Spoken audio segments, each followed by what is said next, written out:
introducing our first guest today. We have Farhana Mukith, who is a barrister at 12 KBW Chambers. That stands for 12 King's Bench Walk. I don't know why I'm stumbling on that, but of course we'll go to her. Welcome to the show.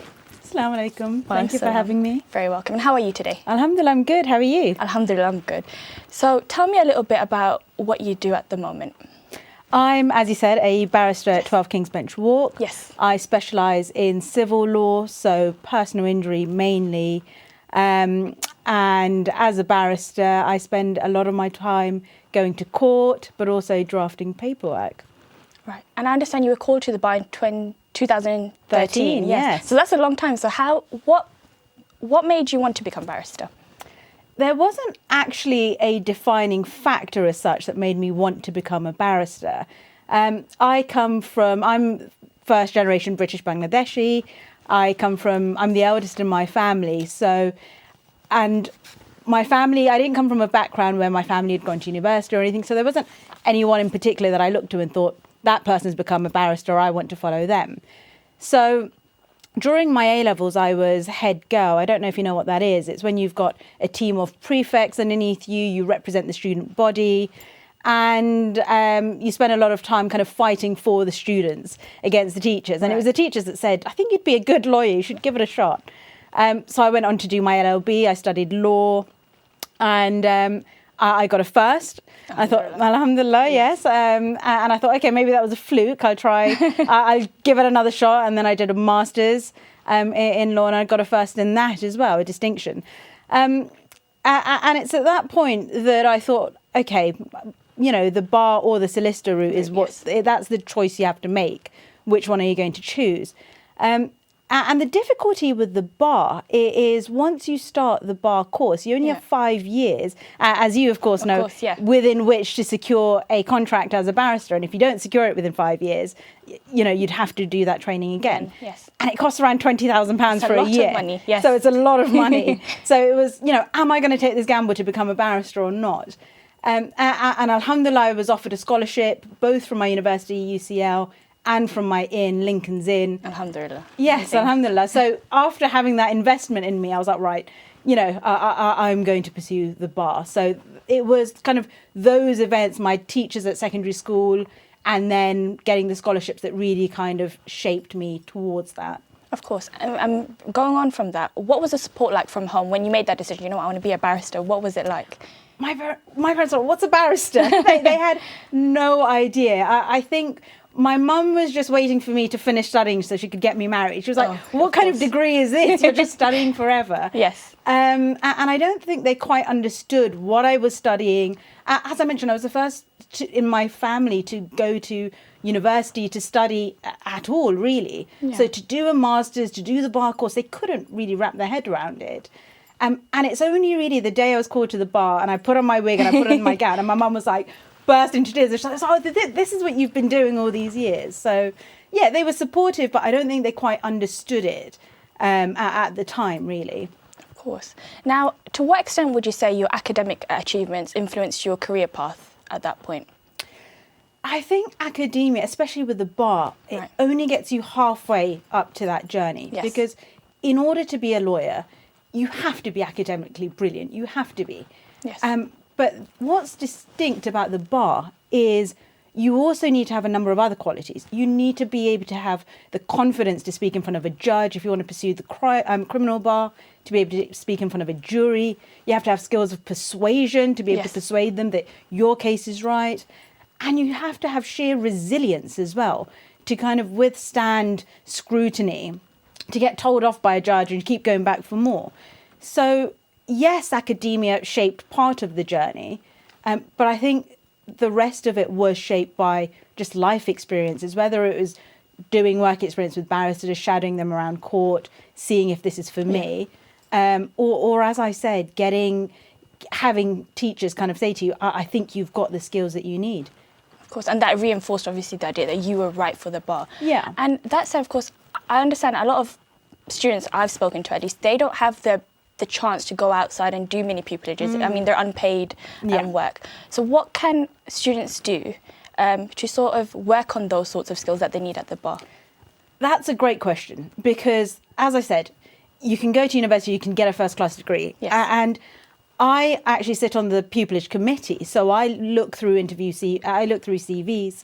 I'm on the interview panel as well. And what we look for is that experience. And a lot of students will say, but I can't afford not to work. I can't afford to do an unpaid internship. But there are other things that you can do. So whilst you're studying, you can participate in mooting competitions, debating competitions.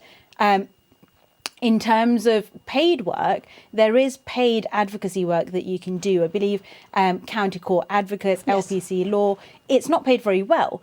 But it's still some money, but also you're getting the experience. And that's what you really do need as a barrister. Of course. And of course, you've said that you've specialised in civil sort of areas of law. What made you decide civil and not criminal? I actually used to love criminal. I used to love studying crime because Yes. it was so fun and it was so exciting. But as I said, after studying, what I would do is spend my summers doing work experience, so shadowing. And I tried my hand at family, crime. I tried everything. And by tried, I mean, follow barristers around court to see what I liked. And being in prison, Belmarsh prison, I used to spend every Wednesdays going to Belmarsh prison, meeting with prisoners. And I hated it. I thought, this is fun to read about. But dealing with it day to day, it just wasn't my environment. So I knew that civil law is the kind of environment I wanted to pursue. Civil crime, family, immigration, it's very heavy on the heart. Of course, It yes. is very heavy to shut off at work and then come home and try not to think about it. Yes. Whereas with civil work, I do a lot of defendant work where I represent the insurance companies. So it's a lot easier to kind of emotionally handle. And I enjoyed taught law in university anyway. So Well, there you go. That's amazing. Yeah. Of course, you practice also many areas of laws within the civil aspect of it. How do you manage all of that workload? Like, is there a sort of special way that you manage that workload? experience. 10 years ago when I first started, it would take me hours and hours and hours to prepare a case. I'd have to work all evening. I'd have to work all weekends, just really trying to get my head around the papers. 10 years down the line, I know exactly what I'm looking for. My brain is able to kind of digest large volumes of information. So it does get a lot easier, but that's with time, and that's with any job, really. Yes. So I think it's just experience for me. Of course. And other than work, of course, what are your interests outside of work? What do you enjoy the best? Oh gosh, how long do you have? I have too many interests, so many. Let's start with one. What's something you really enjoy doing outside of work? I love to garden, and I love growing Bengali vegetables. So I've got hodus in my garden at the moment. Yes. And then that links to my second favourite interest, which is cooking. I love cooking traditional food. And so, to grow things in my garden, then to be able to cook it at home, I just love it. I love making time for that. But it's not only cooking and gardening vegetables, but also flowers. So I love, growing my own flowers, making my own bouquets and arrangements. That's nice. I know I could become it's either a barrister or a florist, Fair basically. enough. So garden related stuff, but I also like exercising, so I love going to the gym. Oh, that's amazing. I used to box as well for years. Wow. You've got many interests. Too many interests, too many. But I mean, does that help, especially being at the bar, because you've got so many cases and, it's back and forth between court and home and then chambers. Do these sorts of interests help around, the work life that you have? Like, how do you balance it? You need it. You need to have a work-life balance. Otherwise, your mind won't be fresh. You will be too bogged down. And it's in fact something we look at with the students when they make applications. It's interesting because people think, okay, so long as I've got the grades and all I'm doing in my life is working, that's all we care about. But actually, one of the criteria that we have is interests outside of work to be able to show us you're a well-rounded person, because these skills are transferable. You having interest shows that you've got interpersonal skills. Yes. You can persuade a judge with those skills. You can pick up on things. So how I make time for it is, first of all, I'm self-employed. So as a barrister, I can take time off. I can call up my clerk and say, I'm spending my day gardening today. Book me off today. So this week in particular, for instance, I've had back-to-back trials all week, and it has been exhausting. I can So imagine. yes, the job involves a lot of travelling. So you're not based in one court No. only. I was, I think, in Manchester on Monday, Winchester on Tuesday. You know, you're travelling a lot. So you need to make time for your extracurricular activities, or it's going to be too overwhelming otherwise. Of course. And talking about overwhelming, sometimes at work you have bad days, or sometimes something's happened and you're just like, oh my God, what do you do in situations like that? How do you deal with the workload, the stress sometimes when things don't go the way you want it to? That's a factor that could go wrong in any job, isn't it? It could be anything. And again, I think when you're very junior in your role, it's easy to think, I'm not cut out for this, maybe I'm not the right person for this job. But equally, I think having a support network is really important at times like that. Having, you know, colleagues that you can go to. It's difficult to try and explain it to non-lawyers, because it's like you need to then explain the law and explain what went wrong and why it's so stressful. But when you can go to your colleagues and say, oh, this happened in court today, a colleague might then share a war story themselves and say, oh, I've been in front of that judge and he was quite rough on me. Don't take it personally. He's just grumpy. Or, you know, so having that support network, I think, is what helps you get through the bad days. Is there any such obstacle you faced in your career till now that you think, you know, I've learned from that sort of obstacle that you've faced? I think an obstacle that a lot of Asian women in particular, and also Muslim women face, might just be the colour of our skin. And it's really sad, because very early on in my career, I would often go into court and they would ask me, oh, are you a witness? They would never even assume I'm the barrister. They would never think to ask, are you the barrister? Even though I'm dressed in a suit. They just assume you must be a witness, you know? Yeah. And I was like, actually, I'm the barrister and this white gentleman behind me is my witness. Yes, wow. You know, so that is a significant obstacle. And I think early on I was too shy to speak up about it. And now I am very vocal about it. And I will challenge it if somebody, you know, makes presumptions about me which are unfounded and clearly just based on my skin colour. So I think that's definitely a hurdle that a lot of ethnic minority women face. Of course. And I mean, I think this is a question I want to ask for myself. For those who are struggling with the communication styles, or the advocacy rather, what can students like myself do to sort of improve on those skills? Because I mean, of course, you've been in court every day, I'm sure, since. And what has helped you?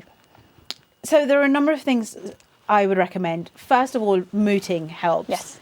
So that's competitions where you pretend to be a barrister and, you know, you escalate up and win a trophy if you're successful. Second is your inn. So as a barrister, you're a member of an Inns of Court. My inn is Lincoln's Inn. And they have a huge support network where they provide you a mentor who will help kind of with your public speaking. They do a lot of public speaking opportunities as well, where they will give you one-on-one feedback on maybe this isn't good, maybe this is good. Certain things, like someone might have a tic if they're just sitting there like tapping their hands or fidgeting. It's the tiniest thing that you might not realise you're doing, but you need someone else to just look at you objectively. And that's definitely worth it, because the first round of a lot of interviews for pupillage are just advocacy based. Yes. So, you know, you may be really good on paper, but if you haven't sold yourself in that advocacy, that's it. That's your opportunity gone. So it's definitely worthwhile making the most of those kind of schemes, I think. Of course. No, thank you for that advice. I really appreciate it. And of course, finally, I must ask, if there's any message that you could give to your younger self, and of course the audience watching, what would you advise? I don't know if this is very particular to me, but my pet name that my husband calls me is Terminator. And he calls me that because I am like a machine. I am so focused on the goal. For me, it's all about executing the goal. So when I look back at my younger self, it was very much, I'm determined to get a first. I want to achieve this. I want to tick off my list of what I want to achieve. And I think looking back, I wish I had enjoyed it a bit more. I wish I had enjoyed the journey a bit more, because it is a price to pay. Yes, it can be your greatest strength to be determined and to be driven. Yes.